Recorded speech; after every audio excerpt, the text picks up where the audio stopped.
বছৰৰ আটাইকেইটা মাহৰ ভিতৰত আটাইতকৈ ফাগুন মাহটো অতি বেয়া বুলি ধৰা হয় ছাল আৰু চুলিৰ বাবে। এতিয়া ফাগুন মাহ চলি আছে, ছালবিলাক একদম শুকাই যায়, চুলিবিলাক ৰুক্ষ হৈ যায়, সৰে, তাৰোপৰি বিভিন্ন সমস্যাই দেখা দিয়ে। আৰু এই সকলোবিলাক সমস্যাৰ সমাধান এটাই আছে, অতীজতে যিটো পপুলাৰ ট্ৰিটমেণ্ট সেইটো হৈছে লিজ থেৰাপি বা জং ট্ৰিটমেণ্ট। সেই আজিকালি জোকে কামোৰাই লিজ থেৰাপি বা জং ট্ৰিটমেণ্ট নকৰিলেও হয়, আমাৰ চেম্পু আৰু তেলতে সেইখিনি পাওঁ।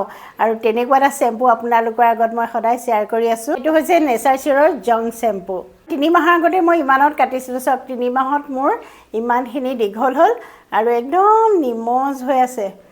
চুই দিলে ছফ্ট। আজি ৰাতিপুৱা মই চেম্পু কৰি গৈছিলোঁ, কেনেকৈ কৰিছিলোঁ আপোনালোকক দেখুৱাওঁ ৰ'ব। নেচাৰ চিয়ৰৰ এই জং চেম্পুটো নেচাৰেল হাৰ্ব দি বনোৱা হৈছে। Anti dandruff, anti hair fall আৰু ৰিষ্ট'ৰ চাইন, চুলি চিকমিকনি আনি দিয়ে। অলপ চেম্পু লৈছোঁ, খুব মাইল আৰু খুব সুগন্ধময়।